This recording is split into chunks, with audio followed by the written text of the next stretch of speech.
Voices of Ndi Anambra, our pride, our voice. Ndi Anambra has spoken. I mean, that's what the numbers say. Victory has been declared. Yet, the state is still digesting what really happened at the polls. Depending on who you ask, it was either a loud echo of a divine mandate or the calculated outcome of a well-oiled political machinery. One camp says the people did it, others swear that APGA did it. But despite the winnings and behind the winnings and all the victory dances, one question lingers. Was Soludo's winning the outcome of divine mandate or the product of state machinery? My name is Amaka Ezeokenwa, and this is Voices of Ndi Anambra, where we get to say it as it take the do us. And I am Uche Chukwu Ebonam. You can call me Jasmine. Welcome once again to Voices of Ndi Anambra, where we get to speak our mind, just like Amaka said.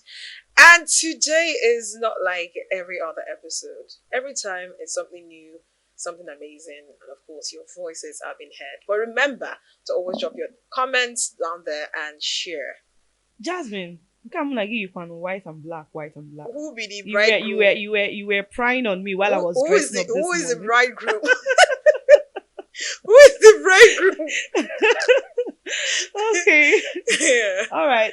With us here today is no other than our one and only Barrister Sly Ezeokenwa, the national chairman of APGA, and he's going to join us today to dissect what really happened at the Anambra 2025 gubernatorial election. You're welcome to the studio, sir. Thank you very much, and I think I'm quite thrilled to be here. At least all this while I've been hearing about Voices of Ndi Anambra, and then I just look at myself and ask if I'm still a proud Ndi Anambra. And so I've been yearning to have my voice heard as well. So thank you for having me. At least it cannot be confirmed, because I was equally going to look at my certificate of indigenship to know if I'm still It is short as signing your form. And congratulations. I was saying you guys are doing an amazing job here. Thank you. Thank you so much, sir. Okay, and Niwapi also, let's look at the divine narrative.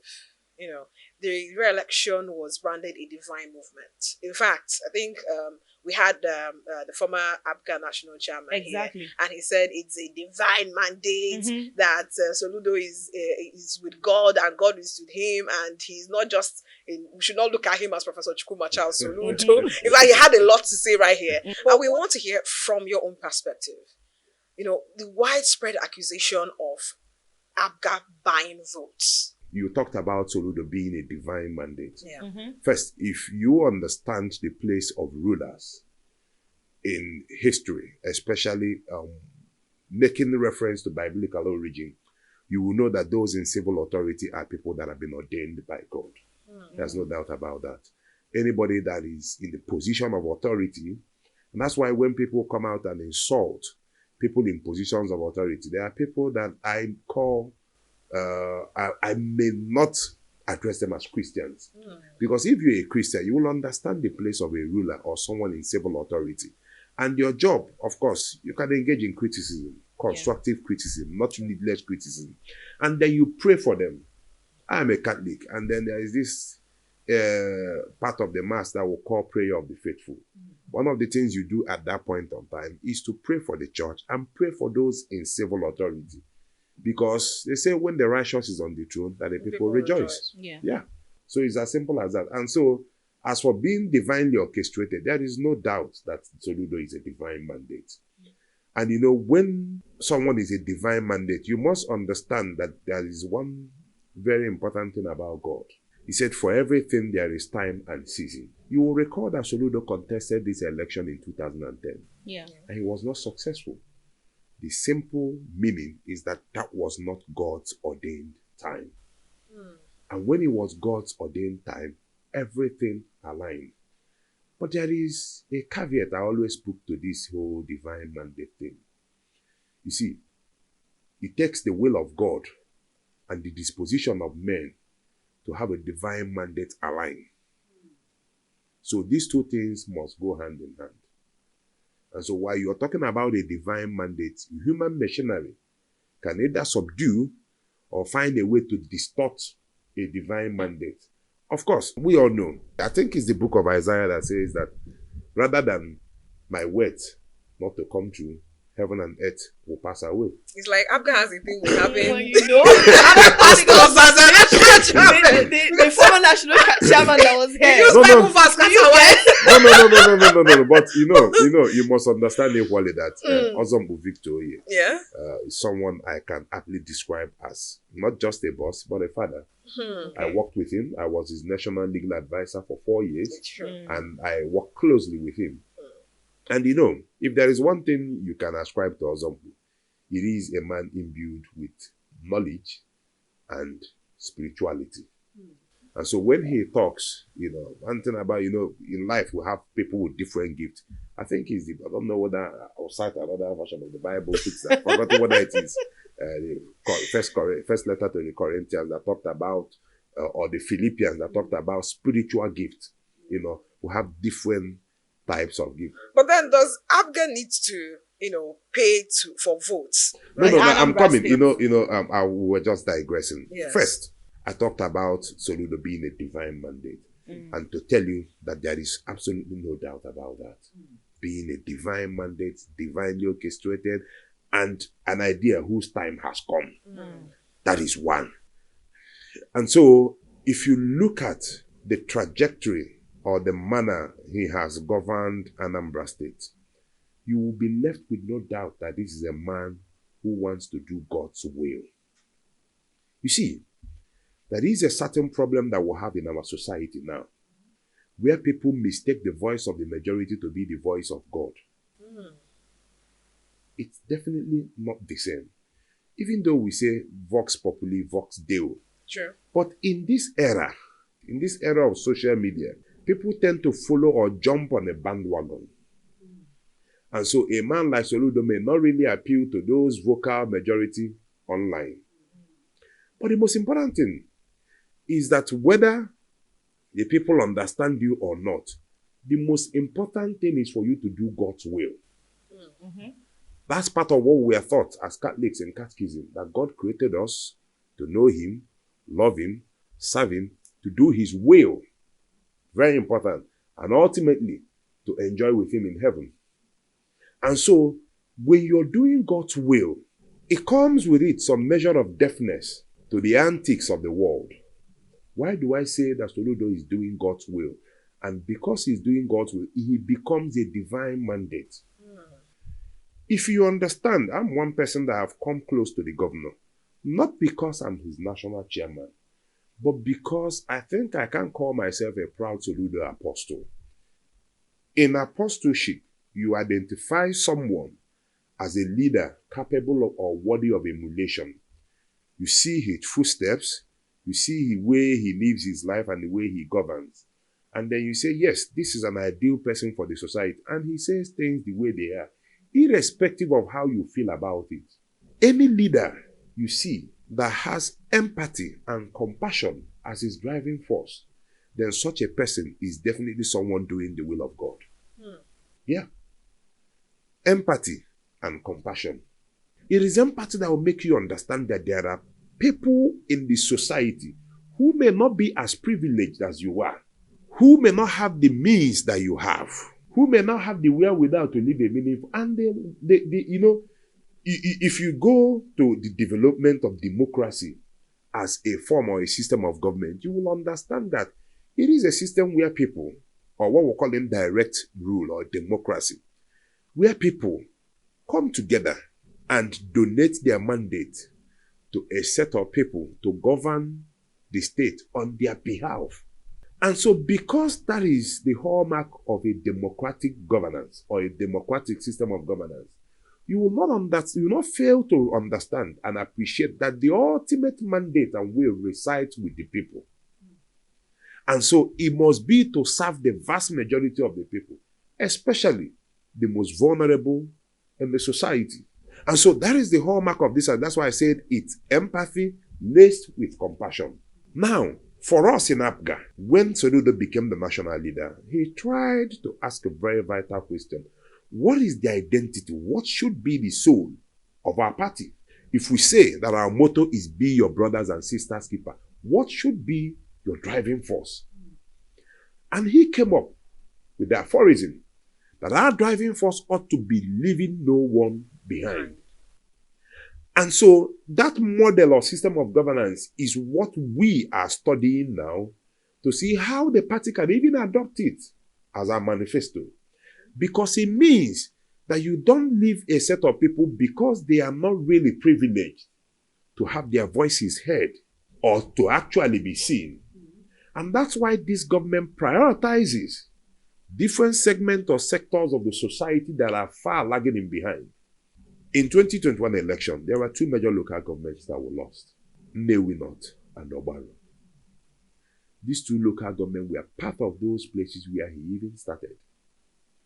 In Ogbaro, that was won by PDP, he awarded so many, in fact, the first place he went to was Oboko, which is part of Ogbaro local government. Not minding that he lost massively in Oboko.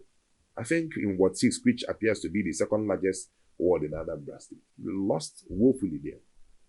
But he didn't fail to realize, like I said, because of empathy, that the people living in Oboko are people living way beyond poverty line and living in abject penury, in very deplorable condition, not fit for humans to actually live in.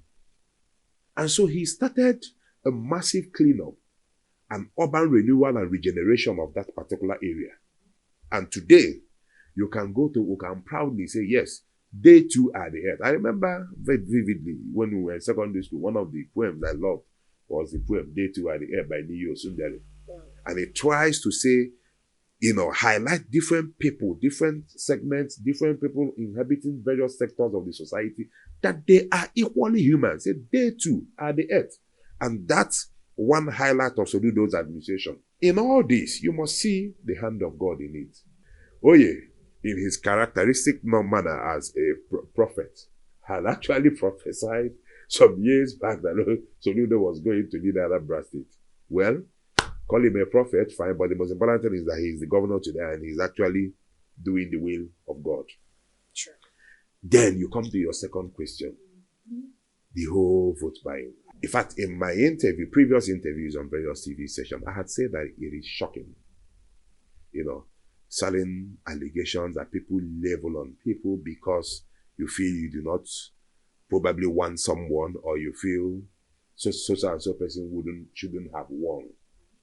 You see, in democracy, the minority will have their say, but the majority will have their way. Okay, so,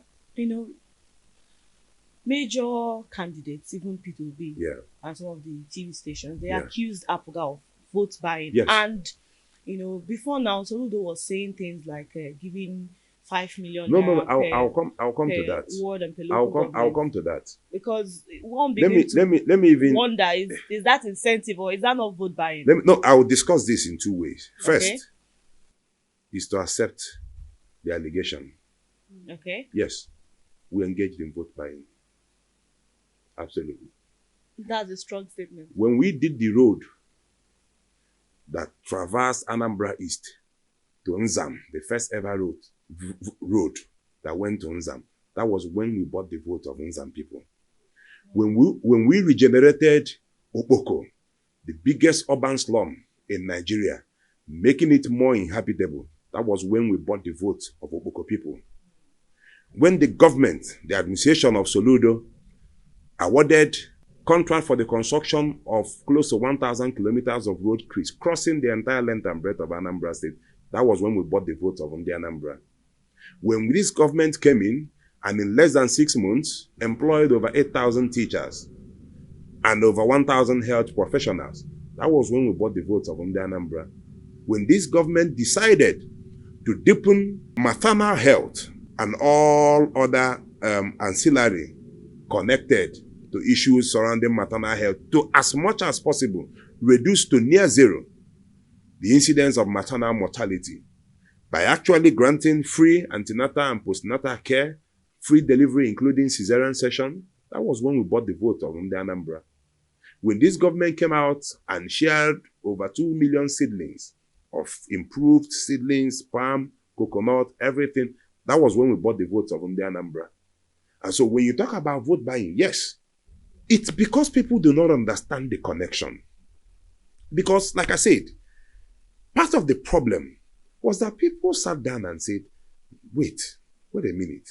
This man that we've all been shouting hoax online, saying so many despicable things about, how come he commands the vast majority of Ndi Anambra? Before this election, Soludo said something. He will always tell you that he's not your normal politician or your conventional Nigerian politician. He does things in his characteristic and unconventional manner.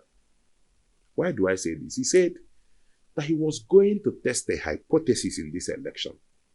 And what was that hypothesis? That the politics of when a leader plays the politics of development, whether it translates to political capital. Yeah.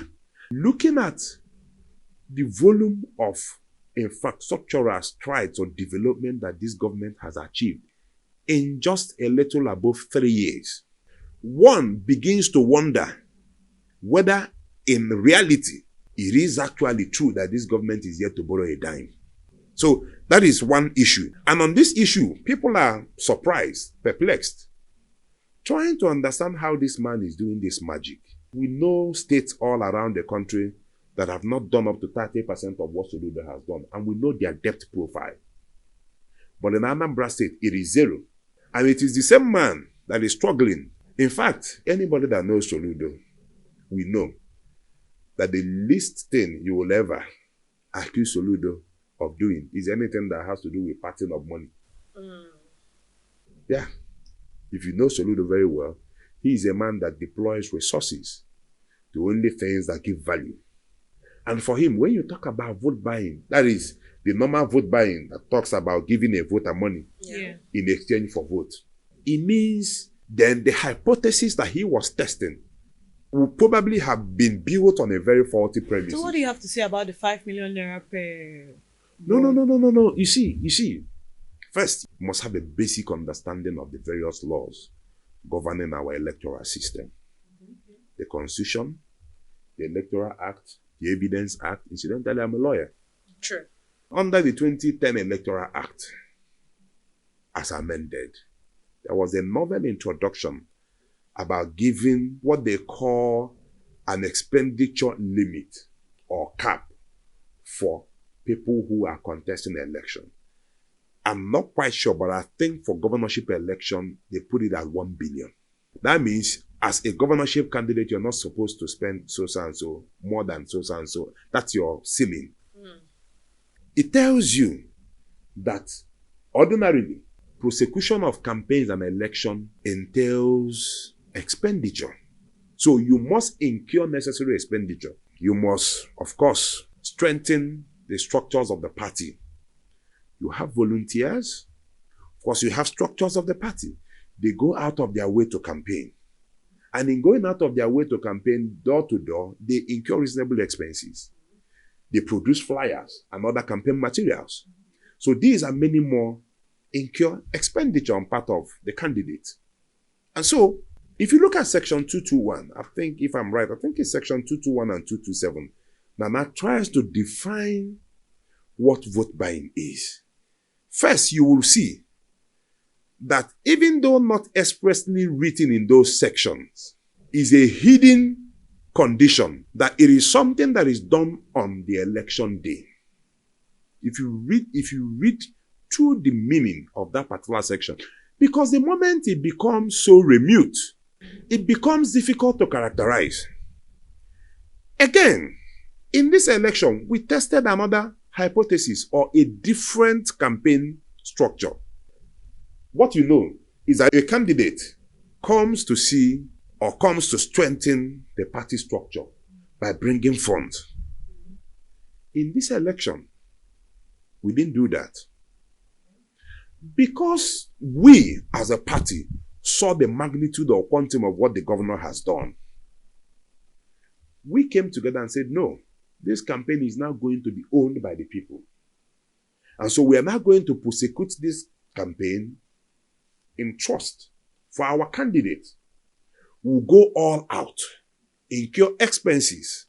That's why for everywhere the governor went on campaign, the governor did not put in a kobo. The people came together, hired canopies, rented a stage, sound system, mobilized their members from various places, hired buses and everything to mobilize their members. And some came on their own. They went house to house, leaving their daily activities and function to embark on this massive grassroots outreach. We went further to go even beyond what we prescribed under our constitution to now set up structures at the polling unit, because the smallest unit of an election is the polling unit. And we set up structures. And no, if you go to that section 221 subsection, I think it's subsection 3 or subsection 4, you will see where it is written. A money given to the people as a form of reimbursement for expenses that they have incurred in the course of the listing cannot be characterized as a violation of the provisions of that particular section. And so what the governor has done is simply to incentivize the party structure. One, because they have incurred expenses on their own. And again, as a means of curbing another menace that Anambra has witnessed over the years, which is voter apathy. Okay. Over the years, we are shooting between 10 to 15%, which is unacceptable. Even though for me, I always say this, because when we benchmark to the voters register to determine the percentage of voter turnout, we're making a fundamental mistake. And what is that fundamental mistake? The fundamental mistake is that our register is not credible. The current voters register is not credible. In US, when someone does not vote twice or 3 times, the person's data is deleted from the National Register of Voters. Why do I say this?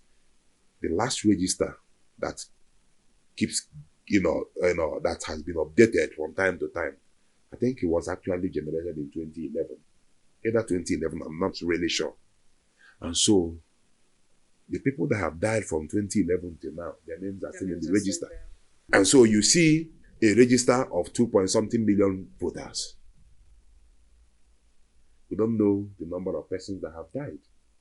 In fact, in one of the fora that we had at the national level, as a national chairman and other national chairman, I think IPAC and INEC, I made a suggestion. I said, for us to have a credible register, we must have a fusion. A fusion of 3 government agencies that manage data. And so they issue you one card that serves multiple purposes. With that card serves as your ID card as a Nigerian. That card, you can use it to vote. That card, you can use it to update your driver's license. And any other purpose that is probably connected with data management. Yeah. And if you do it in that way, it becomes easy for the data or the statistics of voters in Nigeria to be properly managed. Why I digress to this point is to say, remember I was talking about the voter apathy. Yeah, voter apathy. And so we're doing between 10-15%, which for me was unacceptable. And so the governor said, yes, part of what we are going to do is in incentivizing the party structures for a job well done. Because remember, whatever reward he is giving is part of reimbursement, which is under section 221, subsection 3 or 4. I've said that already. Yeah. The second part of it is to spur increased voter turnout. Because most times you see people on election day, they're just sitting well in their homes. Because they don't believe that their votes count. I don't know whether I should say that they don't believe, whether it's complacency. I don't know. Because the problem is that when the majority fails to vote, then they will be willingly aiding a very unpopular candidate to emerge. Yeah. Okay, so you said while you were speaking, you made mention that the people that you said APGA bought votes because Soludo he did well, his stellar performance and all Absolutely. of that. Now, I'm talking about his stellar performances.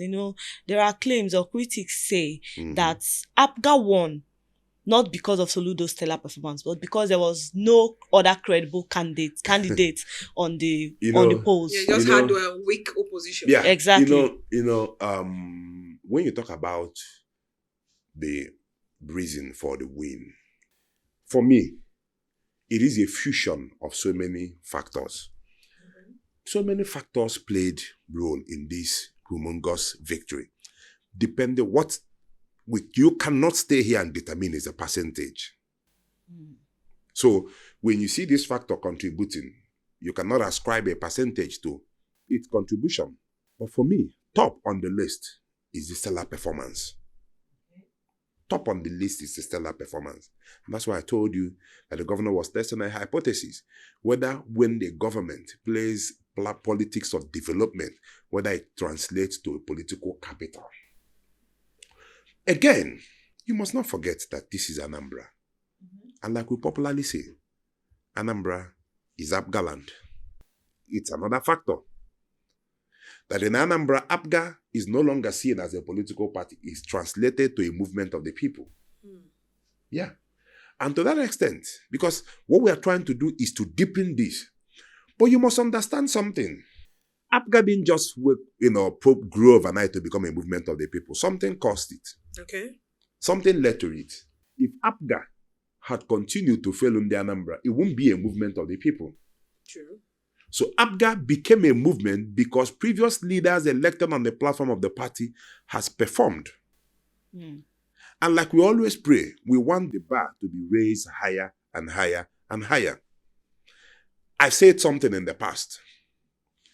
The greatest asset of any political party, the highest mileage a political party can capitalize on to win the goodwill of the people, to win the trust of the people, is the performance of its elected office holders. Okay, to what extent was this win? No, I'm coming. I'm just going factor by factor. Yeah, just still, listen. I'm just still on the peripheral. Okay. Yeah, to what extent was this win greatly on Soludo's performance, or to what extent was it greatly on APGA's grassroots influence in Anambra State? That's what I'm telling you. I said it's not just these two factors. Okay. But I said there are a number of factors that contributed to this massive win.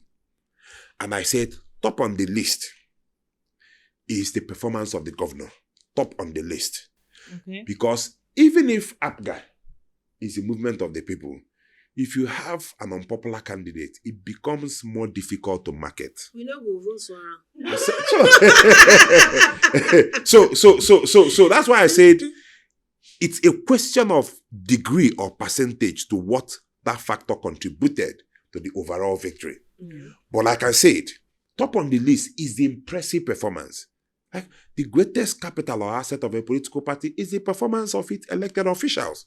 And so if there is a mayor or a House of Reps member or a senator elected on the platform of a particular political party, if he doesn't do well, it rubs off on the party. If he does well, it equally rubs off on the party. Yeah, true. So the second issue or the second factor here is that mass movement called APGA that has come to win the hearts of Ndi Anambra because of not just the performance of Soludo, but the performance of its previous leaders, which the governor has now elevated to a very much higher level.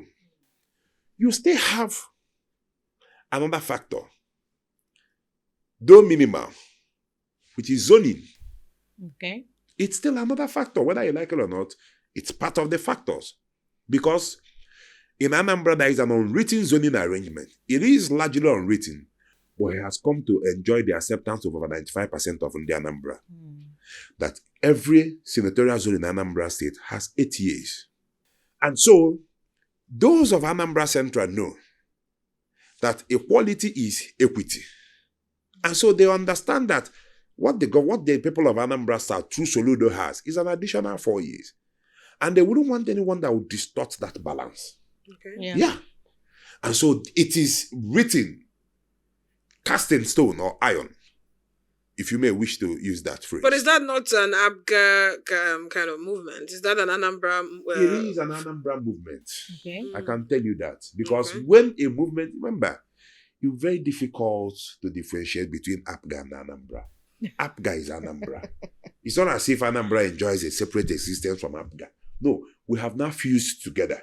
That's why APGA is a mass movement of Ndi Anambra. And so if APGA says something, it is a reflection of the wishes or will of Ndi Anambra. And because we know that we are a party close or dear to their heart, we don't fail to mirror the wishes of a vast majority of the society. And so when we saw that the people are actually disposed favorably to the entrenchment of zoning arrangement, we decided to adopt it. And I can tell you that after Soludo is going to Anambra Central, in 2017, when Willie Obiano went for his re-election, because of the understanding of zoning, the major political parties picked their candidate from Anambra North. Okay. Yeah. It was only in 2010, because that zoning wasn't really quite popular then, that other major political parties picked from other zones. But in 2017, other parties, in recognition of that, picked from the same zone as the incumbent. And in this election, Labour Party, their candidate was from Anambra South.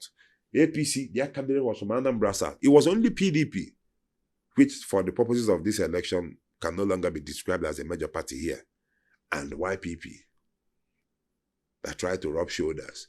They were the only ones that went outside the zones. The YPP candidate is from Anambra North. He lost the 3 wards in his community. What does he tell you?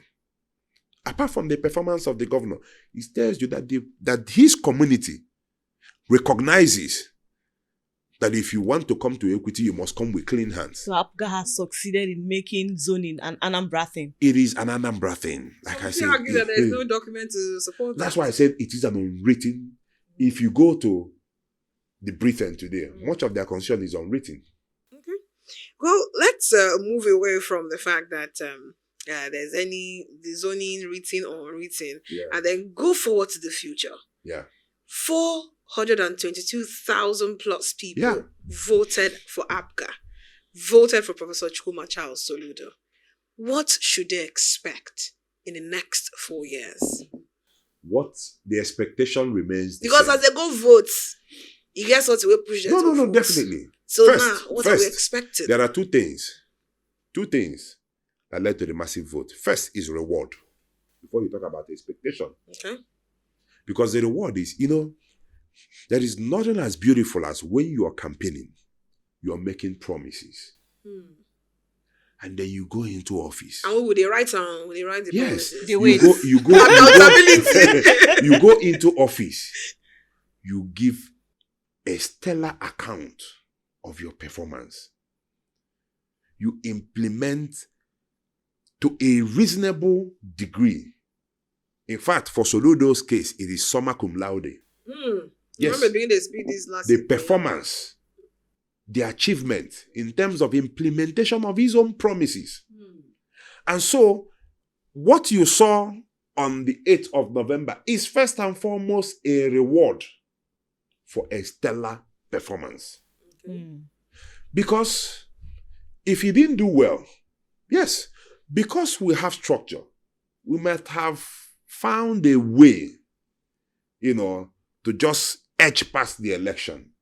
But majority of the people will sit back in their homes because they feel that there is absolutely no need for them to come and vote a government that has not performed or that has underperformed.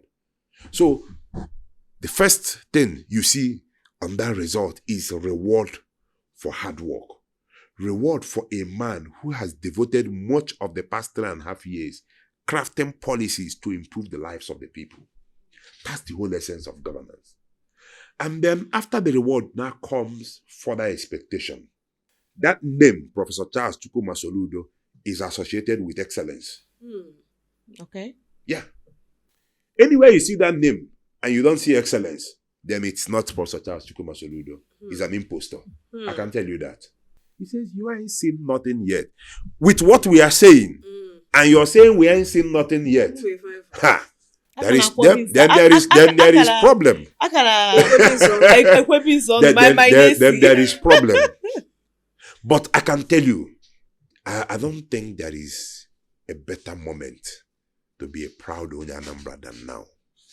You know, when you go out and they are calling governors best in digital deployment of digital infrastructure, Anambra is number one. Best in primary healthcare, Anambra is number one. Maternal mortality rate, Anambra is the least. Out of school male children, Anambra is the least.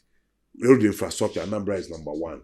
Everything. Transparency in governance and fiscal responsibility and accountability, Anambra is number one. Tell me, why wouldn't you be a proud Ndi Anambra? So I say, we are blessed. Anambra has always been a blessed community. And let me even tell you this point, Seth. I even forgot this point when we were talking about vote buying. These were the same people that came out, donated huge amount of money. So how much are you giving to the man who is donating money for you to prosecute your campaign? They are saying, Mr. Governor, we don't want any problem. Don't want any wahala in your second term. Don't say because you are contesting an election, you spend this. Please keep your money. Work for us. We are going to give you money to do this election. It's very, very evident that the governor did not put in a dime in the prosecution of his campaign. Not a dime. This is the goodwill of Ndi Anambra.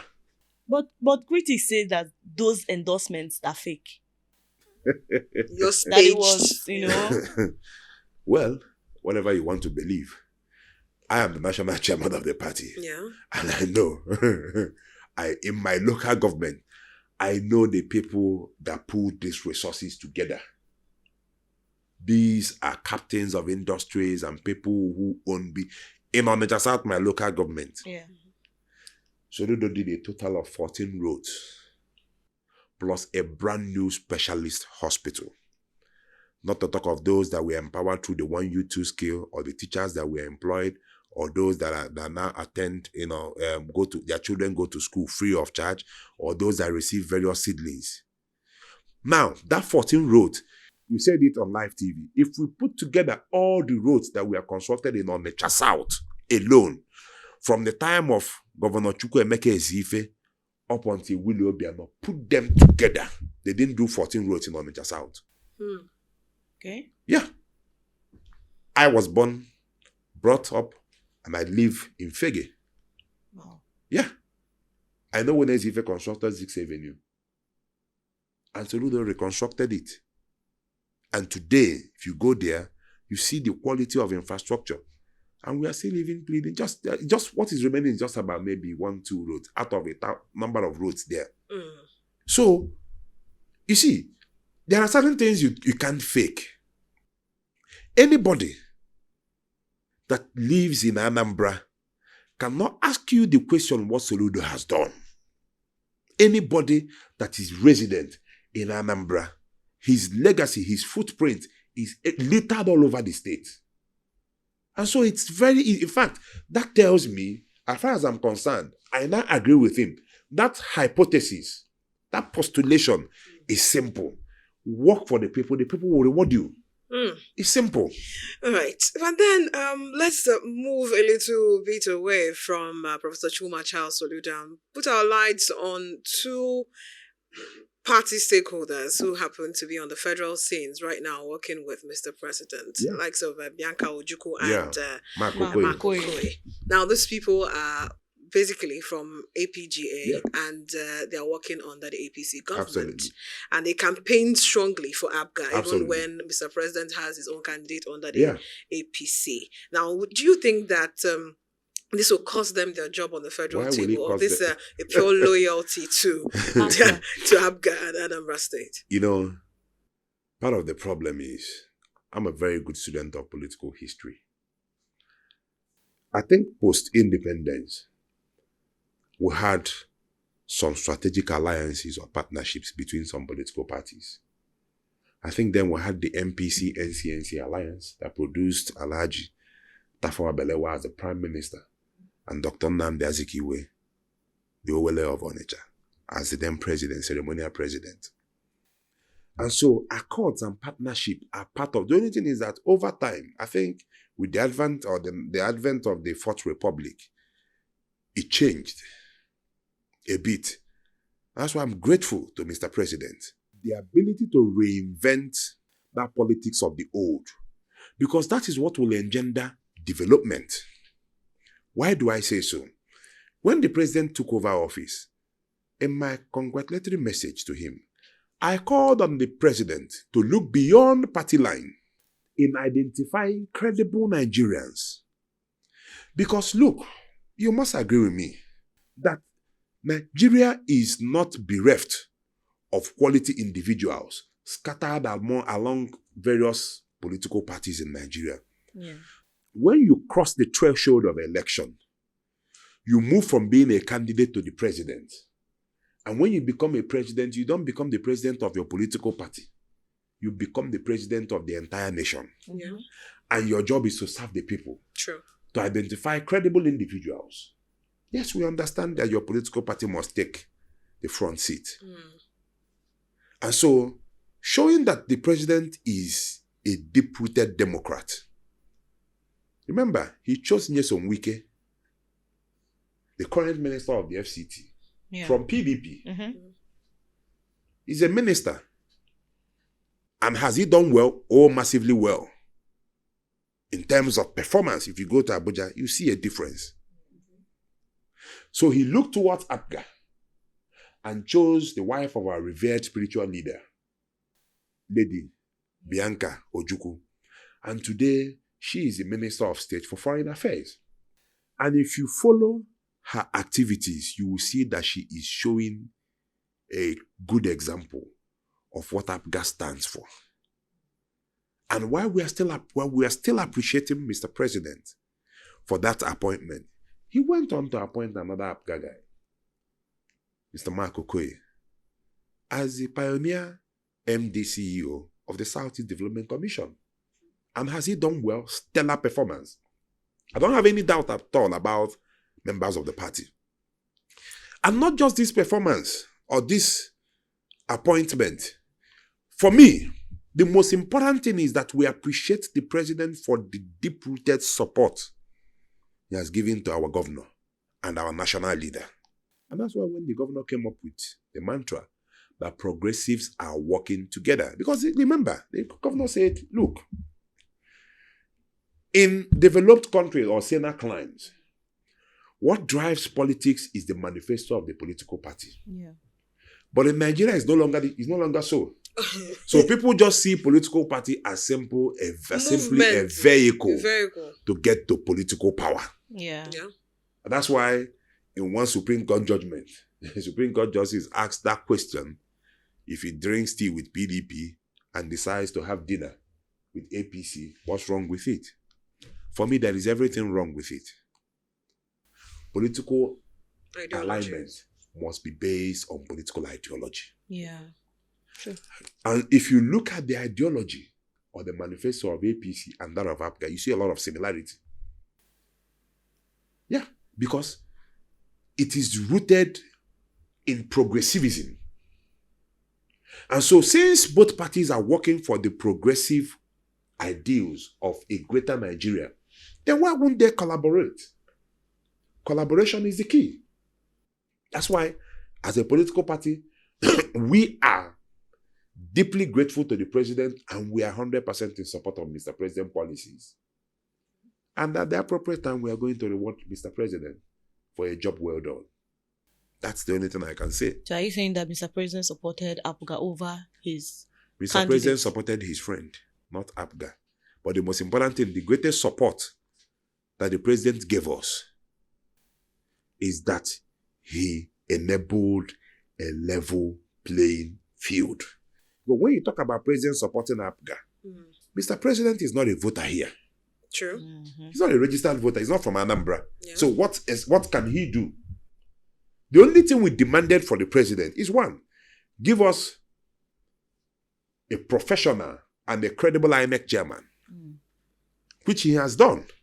And I must tell you, oh yes, a professor of law, I'm a lawyer, and a senior advocate of Nigeria. Yeah. Yeah. And his first test, his litmus test, the Anambra election, I think I can score him 97 to 98%. Professor Joash, you don't hear It's a fact. The security agencies did not interfere. So, for me, our greatest appreciation, apart from INEC, the security agencies, they were utterly professional. Okay. And INEC, in fact, I pay deep kudos to the Electoral Commission, the staff, the caliber of staff they deployed, especially the e-collation. Because if you see, because of that deployment of e-collation officers, or who they call the CSRVS, the result came out on time. Yeah, it's true. Yeah.